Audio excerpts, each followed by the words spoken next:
Assalamualaikum warahmatullahi wabarakatuh. Selamat pagi. Berjumpa kembali dengan Bincang Pojok Serabi, Semeton Rinjani Bicara. Pagi ini saya sudah ada di destinasi wisata non pendakian Taman Nasional Gunung Rinjani, tepatnya di destinasi Joben Eco Park. Bersama saya sudah hadir Kepala Resort Joben SPTN Wilayah 2 Lombok Timur, Selamat Pak pagi. Supriyanto, dan pengelola manajer dari Joben Eco Park, Mbak Yusma. Selamat pagi. Ini nih Mbak Yusma sama Mbak sama Mas ya, lebih enak mungkin. Itu dah. Ini nih, kan banyak nih Semeton Rinjani yang belum mengenal apa itu Joben Eco Park sebagai destinasi wisata di bawah Taman Nasional Gunung Rinjani. Mengenai sejarah, siapa nih yang bisa ngasih tahu nih yang kira-kira sejarah? Oke, siap. Ya. Silakan Mas. Ya. Terima kasih. Yang pertama, mungkin semuanya berawal pada tahun 2019. Pada saat itu, saya masih ingat pada saat penempatan awal, yaitu tepatnya di Februari 2019.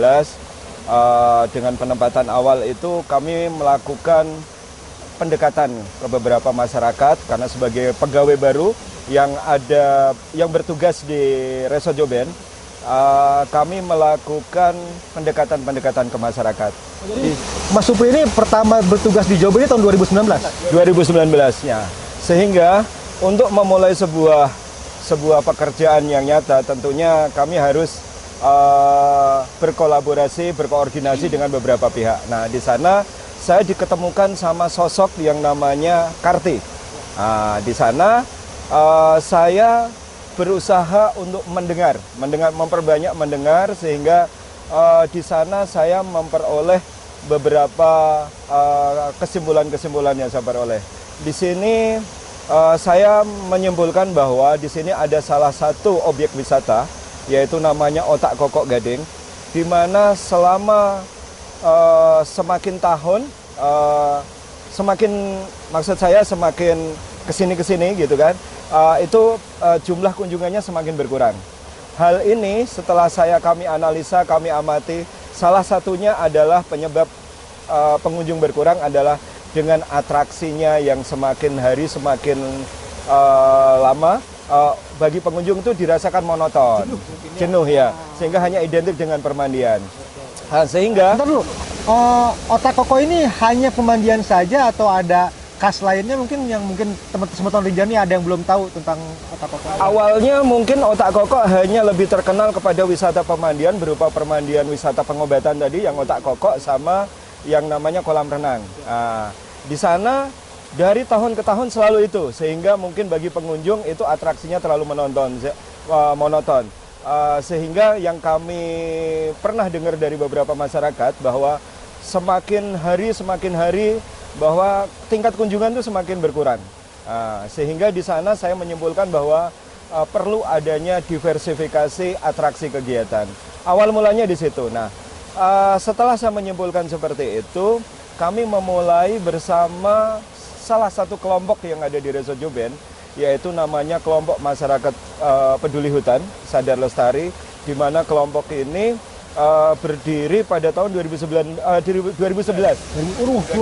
Jauh sebelum Mas Supri datang ya? Betul. Pada saat itu ada petugas kami yang senior kami sebelumnya, yaitu Pak Wasmat, melakukan pendampingan berupa bagaimana masyarakat terlibat di dalam konservasi hutan.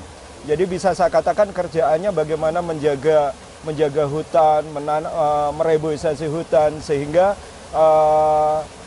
Mas Yudi bisa melihat nih sekeliling kita sekarang saat ini banyak air nih, sehingga bahkan kami di sini punya slogan nih, Gawah Tilah, masyarakat Molah, air limpah selapu. Kalau di Indonesiain apa artinya itu? Artinya hutan bagus, masyarakat sejahtera, airnya berlimpah, semuanya bahagia, semacam itu. Semeton Rinjani itulah.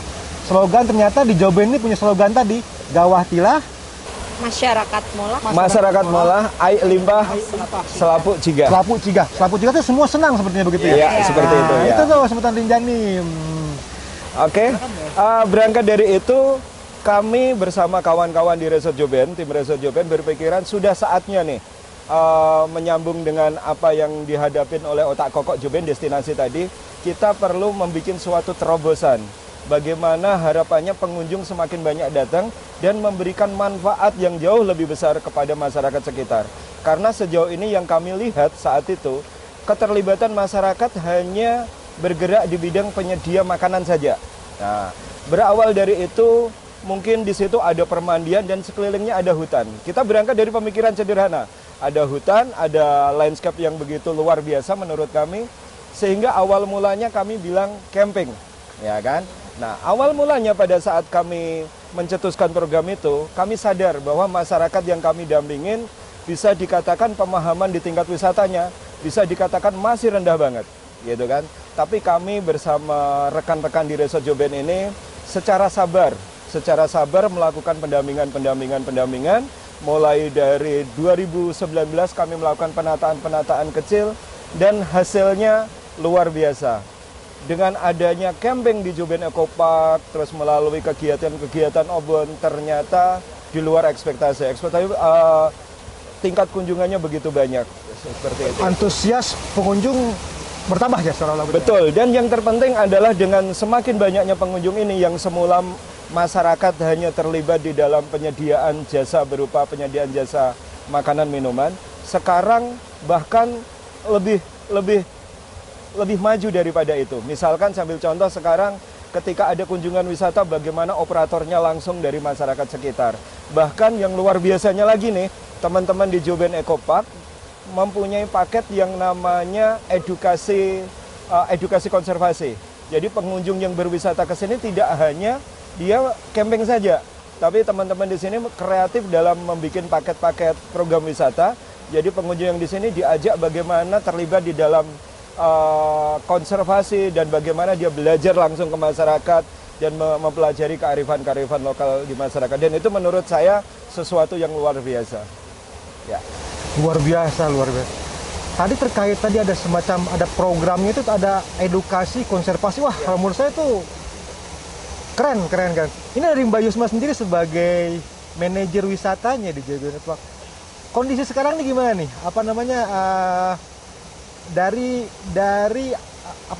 Dari bentuk pengelolaannya, apa aja sih item-item yang ada di Joben Eco Park? Mungkin Semeton Rinjani bisa lebih diberikan informasi mungkin.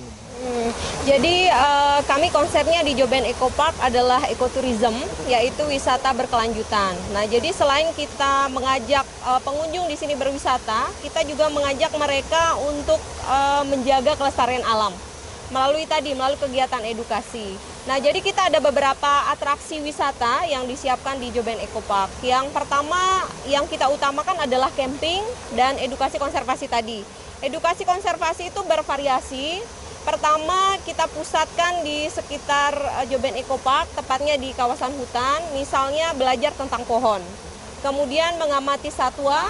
Itu belajar tentang pohon, maksudnya pengenalan pohon jenis. Betul, pengenalan pohon jenisnya, kemudian perawatannya seperti apa. Kita juga mengedukasi pengunjung bagaimana membibitkan pohon, dari menyiapkan media tanam, kemudian bagaimana membibitkan pohon, apakah dia dari cabutan, apakah dia dari benih, dari biji. Nah, itu kita edukasi ke masyarakat yang berkunjung ke Joben Eco Park.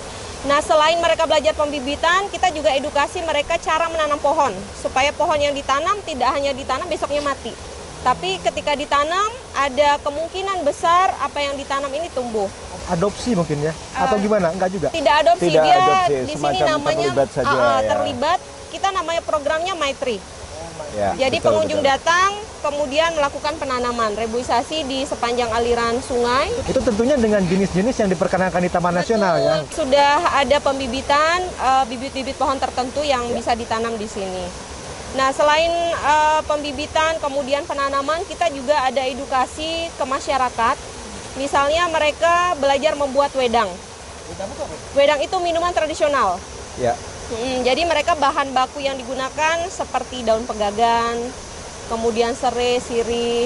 Nah, jadi pengunjung kita ajak ke masyarakat melihat langsung, melakukan langsung praktek bagaimana mengolah sumber daya yang ada di sekitar hutan kita di sini untuk dijadikan minuman yang bermanfaat. Ya. Kemudian selain itu masyarakat yang datang berkunjung juga kami ajak untuk melihat tanaman anggrek yang dibudidaya oleh masyarakat di sekitar kawasan. Jadi mereka belajar jenis-jenis anggrek, kemudian cara membudidayakan yang tepat seperti apa. Oh, di resort juga tersedia ya, apa namanya, bukan arboretum ya, koleksi anggrek. Iya, di Ya, koleksi semacam anggrek juga rumah ada di sini. pemeliharaan anggrek. Ya, dan itu merupakan salah satu atraksi yang bisa kami sajikan ke pengunjung, sehingga pengunjung yang kesini yang dikatakan Mbak Yusma tidak hanya berwisata, tapi dia mempelajari sesuatu tentang apa-apa yang ada di dalam hutan ini.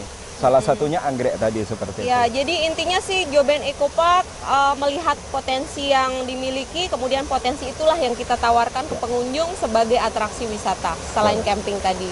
Nah, selain camping, kemudian edukasi konservasi, di sini juga kami menyiapkan outbound dan beragam games yang bisa dinikmati oleh pengunjung ketika berwisata. Itu dijual dalam bentuk paket penjualan atau istilahnya bebas apa namanya, pengunjung datang atau harus dalam grup gitu datang ke sini berkunjung ke Joben Eco Park? Iya, jadi kalau di Joben Eco Park kita menawarkan paket. Jadi ada dua modelnya, ada paket yang ready. Paket yang ready berarti kita sudah tentukan ketika mereka datang aktivitasnya apa saja. Kemudian yang kedua, paket yang mereka bebas custom. Jadi bisa disesuaikan dengan kebutuhan pengunjung. Misalnya saya mau datang tapi saya tidak mau camping. Saya hanya mau belajar tentang anggrek misalnya atau penanaman. Nah, jadi mereka bisa custom seperti itu. Kemudian yang tadi menjawab apakah harus grup atau tidak juga. Mereka bisa datang bersama Bebas. keluarga, bersama komunitas juga boleh, tapi harus booking dulu ke kita. Oh gitu ya. Betul, Jadi karena apakah ada kuota atau dan sebagainya di sini di kunjungan di destinasi? Ada.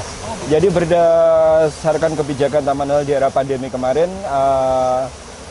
kita tetap memberlakukan kuota, di mana kuota yang di destinasi Joben Eco Park kurang lebih sekitar 375 orang per hari.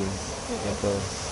Seperti itu. Oke, jadi manajemennya kami di Joben Eco Park, calon pengunjung harus kontak dulu ke kami pengelola. Ada kontak person ya. Betul, Ya. ada kontak person. Kemudian mereka akan booking ke kami apa saja yang mereka perlukan fasilitasnya, kemudian kegiatan yang akan mereka lakukan apa.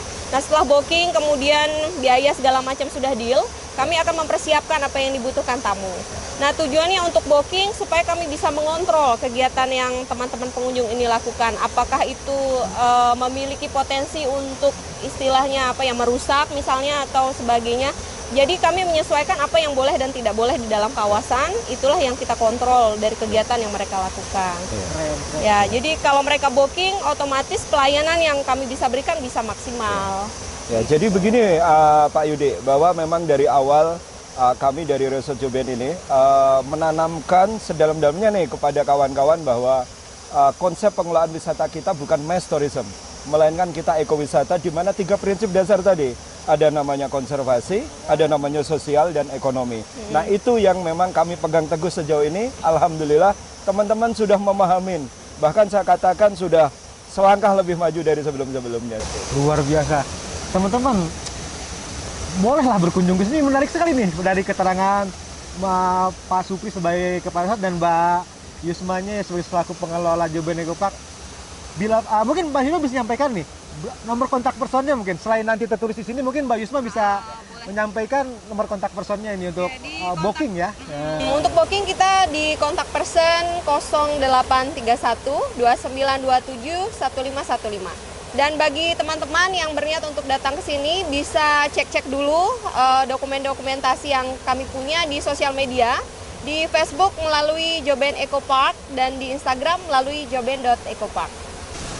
Sebetulnya sih pengen ngobrol lebih jauh lagi, cuman bincang-bincang ini kan istilahnya kita program baru nih di Taman Nasional Gunung Rinjani ini, jadi kita hanya sekarang ini lagi mencoba untuk kegiatan banyak menggali informasi dari mitra-mitra seputar Taman Nasional Gunung Rinjani, baik itu dari kawan-kawan sendiri maupun dari yang lain. Mungkin terakhir aja ini, baik dari Mas Supri sebagai kepala resortnya maupun Mbak Yusma, harapan kedepannya kepada Taman Nasional itu sendiri atau dari pengelolaan ini, silakan. Ini saya dulu Mbak ya? Ya. Ya, harapannya saya tentunya harapan ke kawan-kawan kelompok dan khususnya masyarakat bahwa inilah kami Taman Nasional hadir di tengah-tengah masyarakat.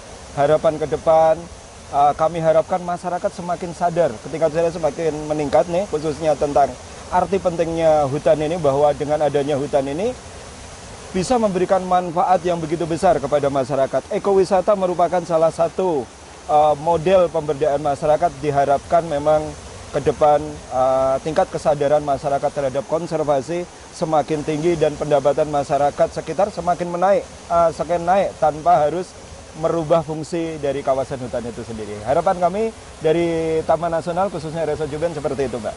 Ya. Oke. Mbak Yusmanya? Kalau dari saya sih berharapnya teman-teman dari Taman Nasional senantiasa mendukung dan membantu aktivitas kami di kelompok terutama di destinasi Joben Eco Park. Kemudian support kami dalam bentuk mungkin ada kegiatan-kegiatan yang bisa meningkatkan kapasitas kami sebagai pengelola di sini supaya apa yang sudah kami miliki ini bisa ditingkatkan, kemudian bisa menjadi lebih maju dan bisa tentu saja mendatangkan pengunjung yang lebih baik. Amin. Oke, Semeton Rinjani, mungkin demikian bincang-bincang pojok serabi kita kali ini. Dari destinasi wisata non pendakian Taman Nasional Gunung Rinjani, tepatnya di Joben Eco Park, saya Muhammad Wahidi Gunawan pamit mundur bersama Mas Supri Kepala Resort dan Mbak Yusma sebagai manajer Joben Eco Park. Wassalamualaikum warahmatullahi wabarakatuh. Rinjanin teh. Rinjani kita.